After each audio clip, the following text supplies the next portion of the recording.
என்னப்பா பாசிப்பருப்பு அவியலா? இல்லப்பா, சுசிய செய்ய போறோம். அப்படியா? சுசிய சாப்பிட்ருக்கீங்களா? ஓ, சரியான டேஸ்டா இருக்கு. எனக்கு வால்பாறையில் போகும்போது ஒரு கடையில் வாங்கி சாப்பிட்டேன்.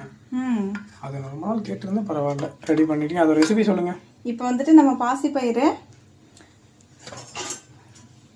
இந்த கப்பில் ஒரு கப் பாசிப்பயிறு எடுத்திருக்கோம். ஓகே. இதே கப்பில் ஓகே, ஒரு கப் வெல்லம் எடுத்திருக்கோம். ரைட்டு. இடிச்ச வெல்லம் எடுத்திருக்கோம். அப்புறம் மைதா மாவை ஒரு கரைச்சி வச்சிருக்கோம். தோசை மாவு ஸ்டேஜில் கரைச்சி வச்சுருக்கோம். உப்பெல்லாம் போட வேண்டாம். உப்பு லைட்டாக போடணும். Okay, right. அப்போ தான் அந்த இனிப்பு சுவையை எடுத்து கொடுக்கும். ஓகே, லைட்டாக உப்பு போட்டுக்கலாம். இப்போ மைதா மாவு நல்லா கரைச்சி வச்சுருக்கோம்.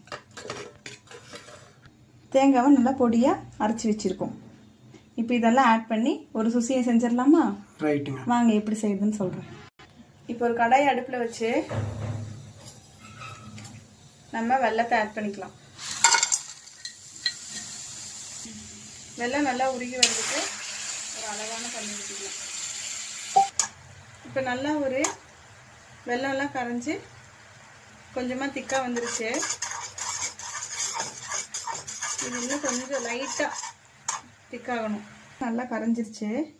இந்த ஸ்டேஜில் ஃபில்ட்ரு பண்ணி தனியாக எடுத்துக்கலாம். இப்போ நல்லா ஃபில்ட்ரு பண்ணி எடுத்தாச்சு. எவ்வளோ மண் இருக்குதுன்னு பாருங்கள்.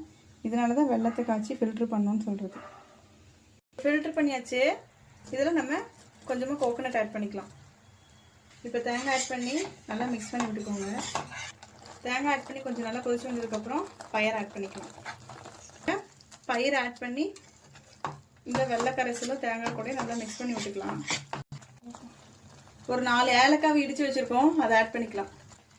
இப்போ இது நல்லா இந்த ஸ்டேஜுக்கு கெட்டியாக வந்துடும். இப்போ நம்ம அடுப்பு ஆஃப் பண்ணிட்டு கொஞ்சம் நேரம் ஆற வச்சு உருண்டை பிடிச்சி மாவில் முக்கி பொரிச்சு எடுத்துடலாம். இப்போ நல்லா கை பொறுக்கிற சூடு வந்ததுக்கப்புறம் இந்த மாதிரி உருண்டைகள் பிடிச்சி வச்சுக்கலாம். நல்லா கொதிச்சு வந்துச்சு. இந்த ஸ்டேஜில் நம்ம கரைச்சி வச்சுருக்க மாவில் ஒவ்வொரு உருண்டைகளாக மிக்ஸ் பண்ணி மாவோடு மிக்ஸ் பண்ணி போட்டு பொரிச்சு எடுத்துடலாம். சுசியும் நல்லா ரெடி ஆகிடுச்சு. சாப்பிட்டு பார்த்துட்டு டேஸ்ட் எப்படி இருக்குன்னு சொல்லுங்கள். ஓகே ஃப்ரெண்ட்ஸ், சுசியம் ரெடி, சாப்பிட்டுக்கலாம். வேறு ஏதாச்சும் வீடியோ வேணும்னா கமெண்ட் பாக்ஸில் கமெண்ட் பண்ணுங்கள், லைக் பண்ணுங்கள், ஷேர் பண்ணுங்கள், சப்ஸ்கிரைப் பண்ணி பெல் ஐக்கன் தட்டி விட்டுருங்க. அப்போ தான் அடுத்தடுத்து போகிற வீடியோ உங்களுக்கு நோட்டிஃபிகேஷன் வரும். நன்றி, வணக்கம். மீண்டும் ஒரு வெற்றிகரமான வீடியோ சந்திப்போம்.